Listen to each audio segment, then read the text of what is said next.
Good morning everyone and welcome to our small footprint. My name is Nyssa, and if you're new here, we are a family of 8 who live off-grid in Australia. I haven't put a video out for a few days because Darryl or the kids managed to bring home a cold from the dentist or Toowoomba or wherever they were. And everyone has been really congested. So the cold wasn't too bad. It was just a lot of head cold, a lot of sinus and things like that.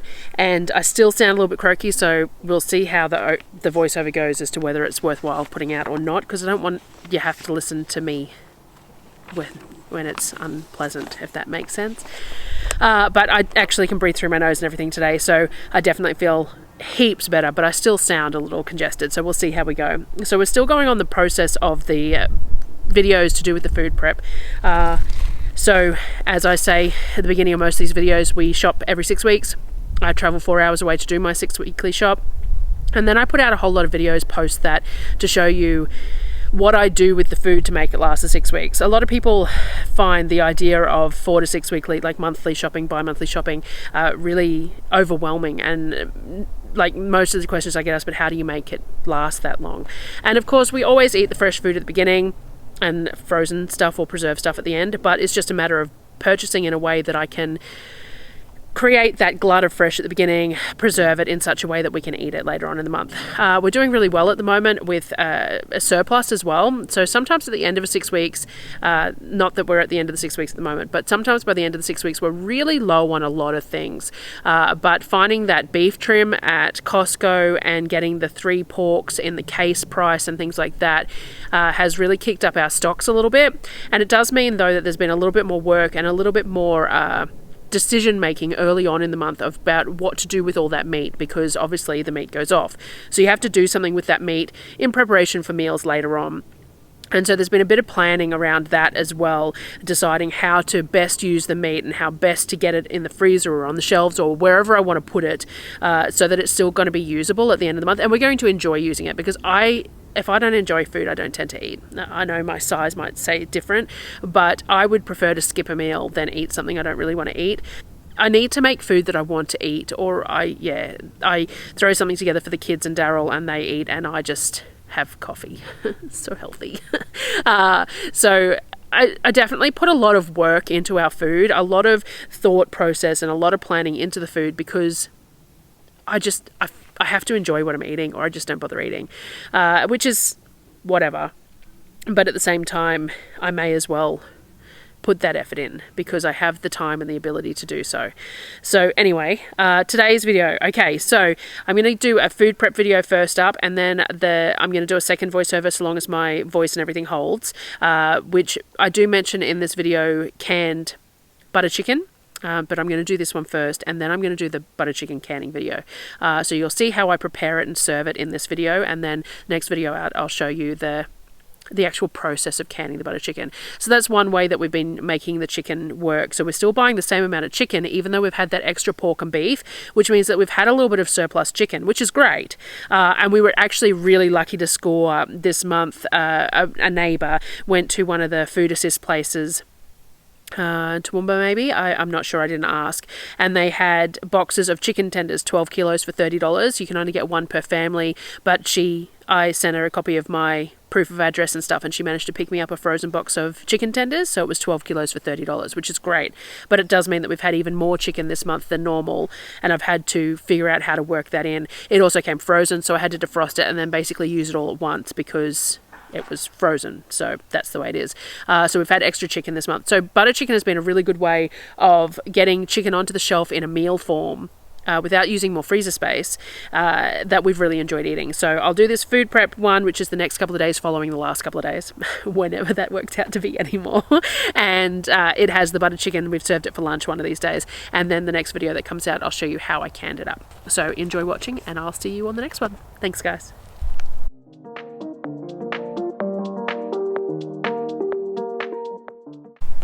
So as I said, we've been buying the case packs of the pork legs, which means that we're getting 3 of these pork legs per month or per 6 weeks.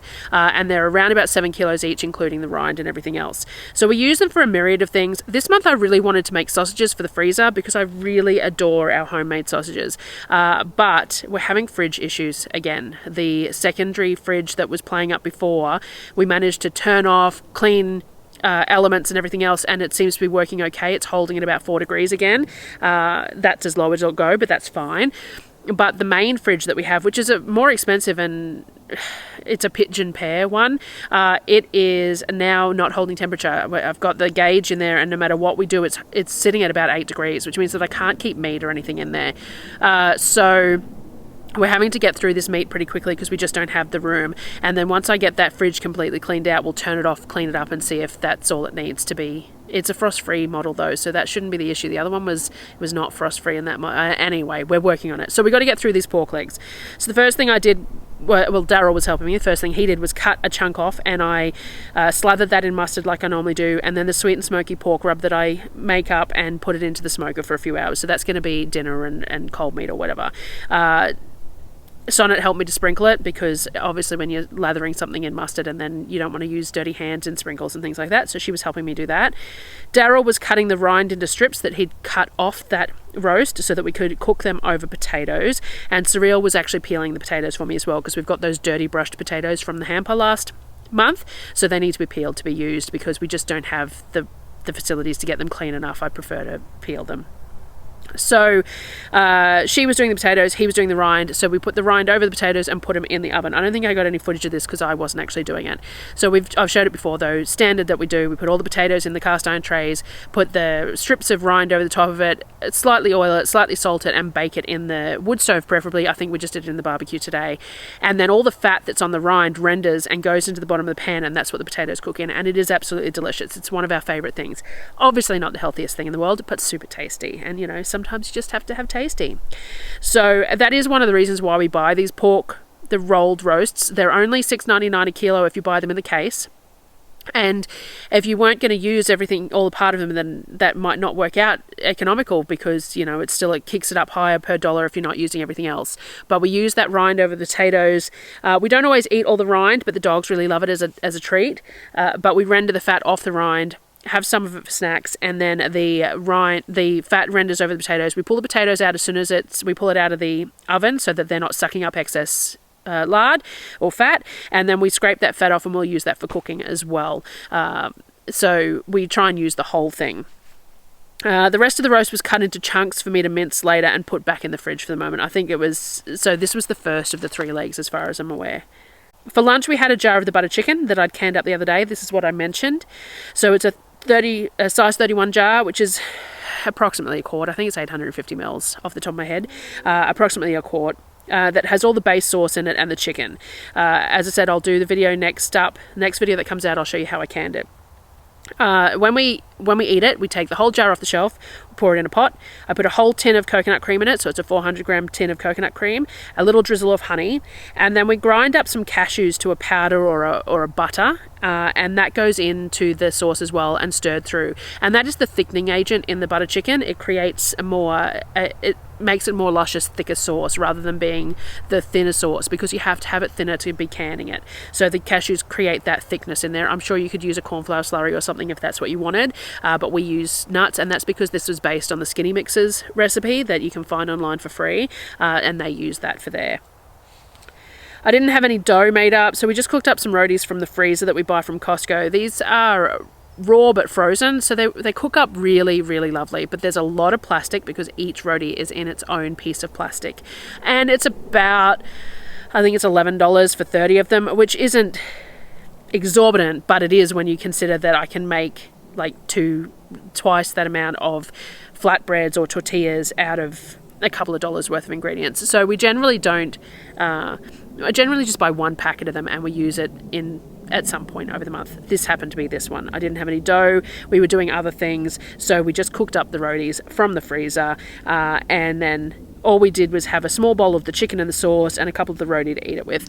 If we were serving this as a main meal, like a dinner or something, I would have had rice and veggies and stuff and things like that. But as a lunch, this works really well. It's basically some flatbread with some dipping sauce. Flatbread is a little bit more filling than the rotis, and you dip it into the butter chicken and eat it like that, and then have something later, whether it's fruit or something I've cooked or whatever. When the roast gets to 62 Celsius or 145 Fahrenheit, it's ready to come out of the smoker. So I pull it out and I wrap it in foil to rest. It will climb a couple more degrees in that foil, generally speaking. It's up to you what temperature you want to cook it to. We do 62 or 145, which is classed as cooked by standards, and it's sort of medium rare to rare for pork, which is fine because pork is actually a red meat. So a lot of people forget that, but pork can be eaten pink. It's allowed to be eaten pink. And when we cook it like this in the smoker with the rub and everything else, and we're going to slice it, you want it that low end of the numbers because it slices up and falls apart really nicely. If you're going to take it further, it'll be tough. So you either have to then reheat it with gravy and things like that, or you need to take it further to be a pulled meat, but we want this sliced. So about the 62 or 145 works really well. I did a couple of trays of veggies to have with it because we're still getting through the broccoli and the cauliflower that we bought in bulk. So as I said, the beginning of the month is a glut of fresh veggies, which is fantastic. It does mean that I miss them a bit towards the end of the month, but I buy plenty of bags of frozen veggies, so we just eat the frozen veggies. They're just obviously nowhere near as nice as the fresh ones, but they're veggies and that's the main thing. So I did a couple of trays of veggies with it. I had a few heads of broccoli that I sliced up and a head of cauliflower. I cut them all up into fairly evenly sized pieces. We don't differentiate between the stems and the florets. We eat it all, so we just put it all in relevant sizes to cook. The florets are slightly larger than the stem pieces because they cook a little bit quicker and things like that. I can only fit a half sheet and a quarter sheet into my barbecue at the same time. One day I know I'm going to get this wood stove working, and I'm actually contemplating a second wood stove. We're thinking about it, figuring out where we'd put it, but I would like to upgrade my barbecue so that I can fit 2 half sheets in it, because that would be just really, really nice. Only being able to fit 1 half and 1 quarter is a little difficult, and they fit really snugly, which means that the air doesn't circulate, the heat doesn't circulate very well, so we do get some burning on the bottom of the trays and not browning on the top. And anyway, squirrel, not irrelevant. I would like to upgrade the barbecue at some point to it's a 4 burner, so a 6 burner, but I'll have to take the trays with me when I go shopping, I think, and assess and take them to see if they fit, because I'm not going to upgrade and pay for something that it's not going to fit. But anyway, so I put those trays in the barbecue to bake with those veggies in them. Once the veggies were baked, I mixed some ghee and some miso in a large bowl, and then I put the cooked veggies into that mixture and used the heat of the veggies to melt the butter in the miso mixture. So it basically ends up being a butter miso glazed vegetable thing. I really liked it. Darryl wasn't super keen. I'd probably have to tone the miso down a little bit for him, because generally speaking I only make miso in things. He doesn't eat it straight. I'm more inclined to, but so I might look at toning that down a bit. And I definitely think I need to try making it myself at some point. There's a bunch of videos out there. I know Diana Sampson did some recently. Pro Home Cooks did some as well. I definitely need to look at it, but it's a very long-term thing.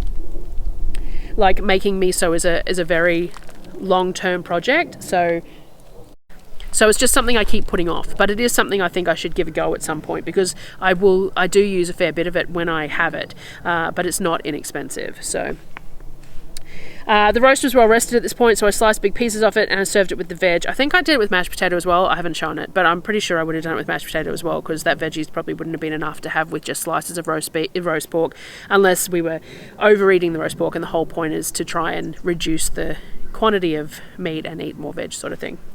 The next day we had a quick lunch before getting moving on other things. I'd made a batch of sourdough flatbread up the night before. I'd remembered to do it, so I pulled out the dough and pulled out enough for everyone to have a couple. I just rolled them out and fried them up. I fried them in a little bit of lard, which gives them sort of like a fry bread texture, which is really nice, rather than a tortilla type texture. I sliced a bunch of the pork up, and everyone had whatever they wanted. I had a bit of mayo and cheese on mine. I just quickly ate it while I was moving through everything else, but there was baby spinach, and there was some tomatoes, and there was some coleslaw. There was all sorts of things, well, if anybody wanted it. I just did mine really quickly up, and of course mine is normally the one that I show on camera, because I make everyone else's food first and then I do mine. After that, I minced up all the pork that was left, so I fed it through the Luvele mincer again. I'm gonna just, pipe in here that the Luvele mincer is awesome. I do have an affiliate code. I'll put it in the description. But I I really, really enjoy using it. I find it such a smooth thing to use, and after using the KitchenAid to mince all my beef and pork for so long, it's such a nice experience to use the Luvele, and it's low wattage, so there you go. It took me less than 8 minutes to put together and then mince this 4-ish kilos of pork. So, you know, it has made my life so much easier, and I think that makes me want to, you know, tell people that it works really well. So I've done that. Darryl had requested pork buns for dinner, so I cooked a bunch of the pork up, just unseasoned, in the cast iron pan. Once it wasn't pink anymore, I pulled it off the pan, mixed up some sauce in the pan, added a bit of starch to thicken up, and then added the meat to the sauce. So I had marinated the pork a little bit with char siu, and then I'd used a bit of a hoisin sauce in the pan, basically. So I thickened that up. I put the pork back in there, and then turned it up so that it was simmering hard and it was caramelizing and coating the pork for me. And so we want it to be, that pork to be really nice and sticky and caramelized.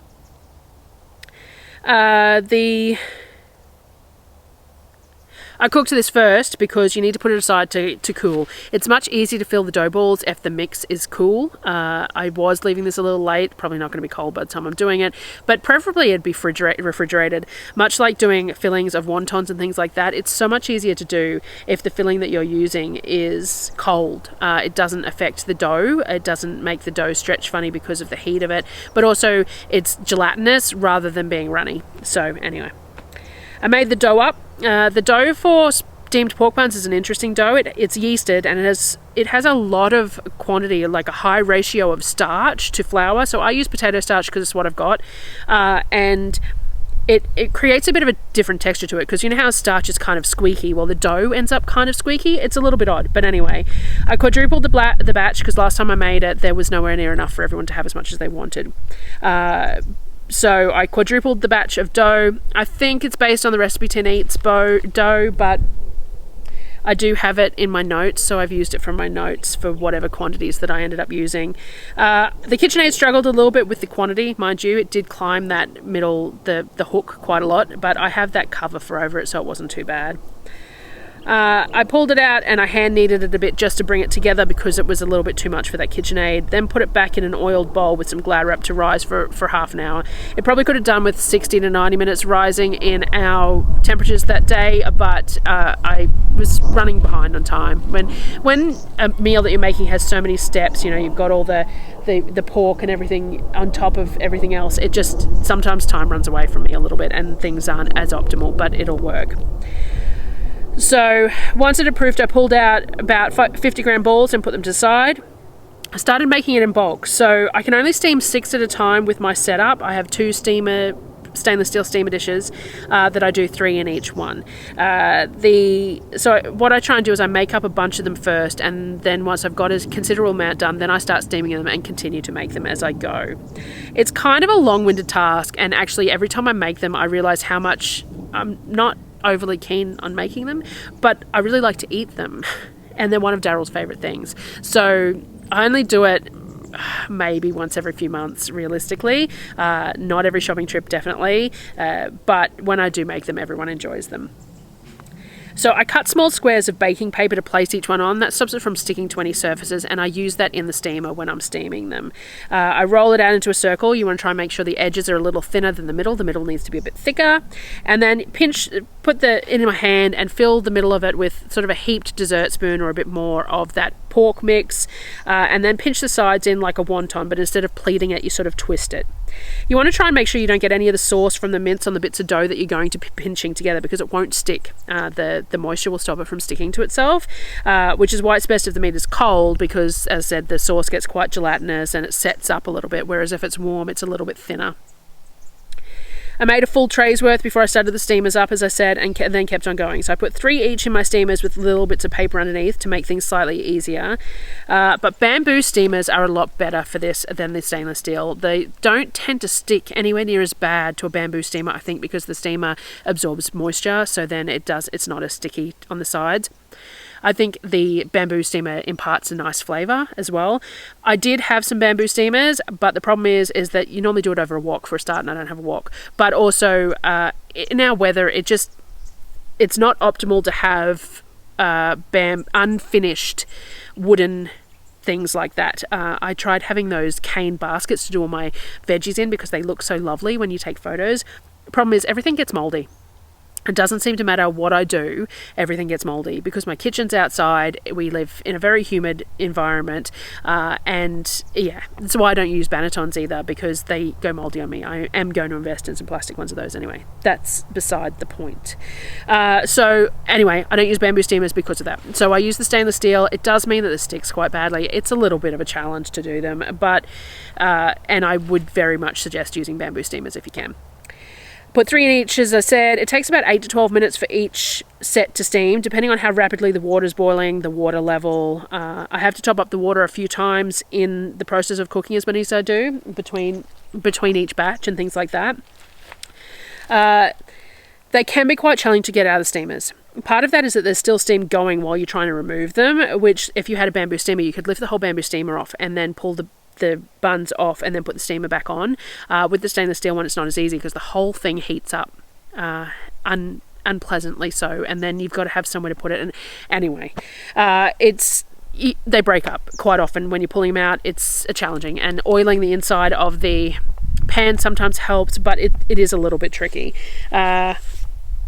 But they're done when they puff up. They sort of bounce back, like if you push on them, they bounce back like a cake, and they have like a shiny exterior on them. Mine are definitely not the prettiest buns out there, but they're super tasty and they're lovely and fluffy. So when you break them open, they've got this really fluffy dough. The dough has sugar in it too. I don't think I mentioned that. So it's kind of a sweet steamed dough with the sweet filling. The leftovers we reheated in one of the steamers for lunch the next day as well, and it worked quite well. I have added veggies into the mix before and had good results, like shredded cabbage, shredded carrot, all that sort of thing into the mince mixture to put inside it, just to make it more of a, because we tend to eat these as a meal, it's not a particularly well-rounded meal. So because we eat them on their own, I generally would add some veggies or something. I didn't this time. It just, as I said, my day got away with me a bit. But a bit like when you put a spring roll mixture together with the mince and the shredded veggies and stuff, it works quite well. You cook it down with the mince and then it all becomes a sort of an emulsified mix, and you've still got that hoisin flavour, barbecue flavour in over all of it, and it's in that dough, and that works really well. So I do suggest doing that. Especially, we had plenty of mince. I think that was part of the thing, was that I had all this mince because I just minced it, so I wasn't trying to stretch that mince any, so I just didn't think about it. I should have though, because we've got plenty of cabbages at the moment, and with the fridge problems we've got a lack of room too. So anyway, you can add veggies and stuff in there as well, and of course you could serve it with side. You could have fried rice or anything, but the process of making them takes up all my burners, and it's just, yeah, we just eat them as a meal every now and again and just enjoy the fact that it's a not so great, very filling, but super tasty meal. So that was the next couple of days, using up one of those porks and in a few different ways and that sort of thing. So I hope everyone enjoyed, and I will see you on the next video. Thanks, guys.